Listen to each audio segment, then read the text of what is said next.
The ability to scale our customer success services in order to be able to provide those services to all, or at least a majority of our customers, at a manageable cost is an important topic, and it's one that you'll find is discussed at some length on CS-related discussion forums, in training courses, and in my book, Practical Customer Success Management. The general approach to the problem is to segment customers into different groups based upon various criteria relating to their relative value to the supplier, and then to deliver a different quality of CS service based upon this value. This approach is often described as the high-touch, low-touch, and tech-touch approach. My own belief is that instead of taking this supplier-centric approach to segmentation based upon value return to the supplier, suppliers should take a customer-centric approach and try to deliver blended CS solutions based upon actual customer need. In this short course, I will set out the problem that CS teams face when attempting to scale customer success services to all, or at least a larger proportion of the company's customers. I will also discuss the traditional approach to solving this challenge, which is to segment customers by one or more criteria and then provide different CS services to each segment. I will then describe some of the issues or challenges that might come with this approach. This will set us up nicely for looking at an alternative solution to the problem. I will outline a different segmentation approach and describe how it works and provide a tool for doing so, and then I'll go on to discuss 3 possible approaches to delivering CS services, which I call the AB approach, the AB plus approach, and the AZ, or AZ if you like, approach. And I will finish by explaining how a CS team might determine which of these CS service scaling approaches would work best for them.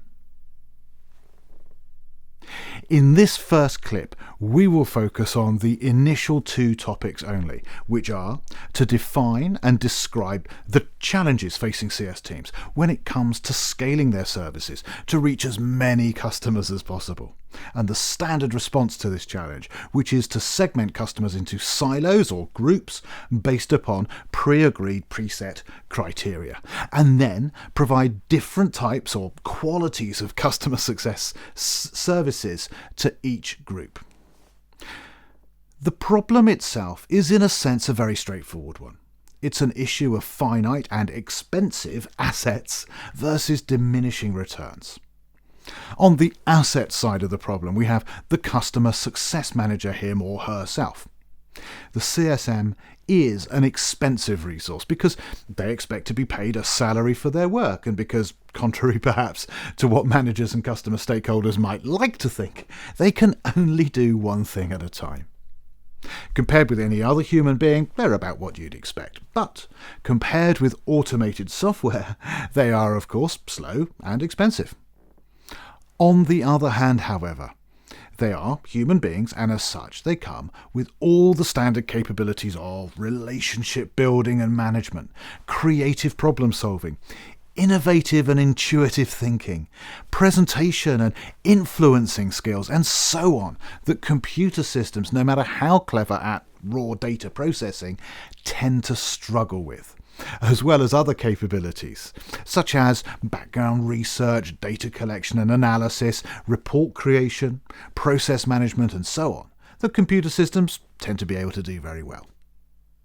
In other words, for various reasons, both emotional and practical, the CSM is very hard to completely replace by an automated system, particularly for larger, more complex and more customized or otherwise unique engagements, where it would be difficult to pre-program a computer system to know what to do and or where the development and ongoing management of interpersonal relationships with customer stakeholders are considered important or even essential. On the return side, we have the issue of the Pareto principle to consider, which is often referred to as, of course, the 80-20 rule, which can be applied to many situations. But in this case, where 80% of all revenues, for instance, come from 20% of all customer engagements, for example. In this situation, the relatively expensive but highly sophisticated and extremely versatile CSM can be deployed to help with the 20% of engagements that have relatively high value to ensure that this value gets attained. However, with the other 80% of engagements that have relatively low value, there simply is not enough meat on the bone in terms of profits that can be diverted to paying for the expensive CSM's time and efforts, without the entire engagement ending up actually being an expense rather than making the company a profit. So there we have it. How do we scale the undoubtedly and hopefully provably valuable but rather expensive customer success services to 100% of engagements rather than just the 20% of high value ones, so that the company gains the benefits of customer success activities that increase renewal rates, improve expand levels and enhance additional sales opportunities, etc., yet without breaking the bank by throwing more and more high value yet high cost CSM assets at the problem? The standard response to this problem has been twofold. Firstly, automation, and this we've already discussed and described in the previous section. This is where a software system is developed that takes over the role of customer success delivery from the CSM. The basic principle here, of course, is that unlike the issue of CSMs only having one pair of hands and therefore only being able to perform one task at a time, the software system can perform multiple tasks simultaneously. As many, in fact, as you're prepared to provide the necessary IT power for, such as memory, processing, network bandwidth, and so on. The beauty of the software system is that although it can be expensive to develop initially,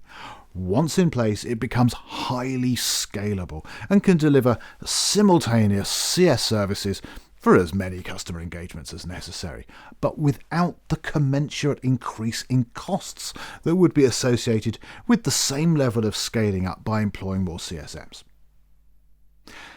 Of course, compared with its human CSM counterpart, the CS software system is almost certainly going to be a lot more rigid and inflexible in its approach, less able to solve complex problems that require intuition and creativity, and a lot less able to develop deep and meaningful relationships with the customer's key stakeholders. On the other hand, the automated system might actually be better than the human CSM at some types of tasks, such as managing complex but standardized processes and collecting, storing and analyzing raw data, for example.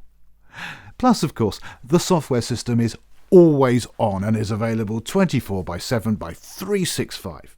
Unlike most CSMs who will only be available for the 40 or so hours per week that they're engaged to work for, and who will also take time off for vacations, illness, training, and so on.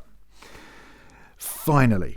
once developed, it becomes very simple and economical to scale its service to as many customers as necessary, something that is simply not possible to do with human assets such as CSMs, as we have previously discussed. The second part of the standard response has been segmentation. And this is where the CS team itself, or perhaps more commonly a senior management team comprising, for example, of CS managers, marketing managers and sales managers, sit down together to review their company's customers and then divide them up and group them into 2 or 3 separate sections or segments, where each segment contains customers that share a set of similar characteristics that the team defines as being important from a customer success services delivery perspective. Once we've created these segments and placed our customers into them, we can now treat each segment differently. So for example, maybe we create 3 segments called A, B and C, and we place each of our customers into one or other of these 3. Now, what we can do is apply to our different CS service types to each of these 3 segments. Perhaps in our example, we provide a high-touch CS service for customers in segment A, where they get a senior CSM, either dedicated to just one customer or perhaps spread across a small handful of customers, providing a highly bespoke and feature-rich CS experience for them. To continue our example, maybe we provide a low-touch CS service for customers in segment B, where they get a limited amount of a more junior CSM's time, and this CSM is perhaps spread across a much larger number of customers, and as such can devote less time and effort to each individual customer when compared with the high-touch approach. This service therefore delivers a less bespoke and less feature-rich and time-intensive CS service than is provided for customers in segment A, but nevertheless is still of value to the customers in that segment. To complete our example, perhaps we provide a tech touch CS service for customers in segment C. With this service, no CSM of any kind is provided at all, and instead these customers get the automated service provided by the software system we've described above, which can of course simultaneously deliver basic but hopefully still useful CS services to multiple thousands of customers at once, and at a more manageable cost to the supplier.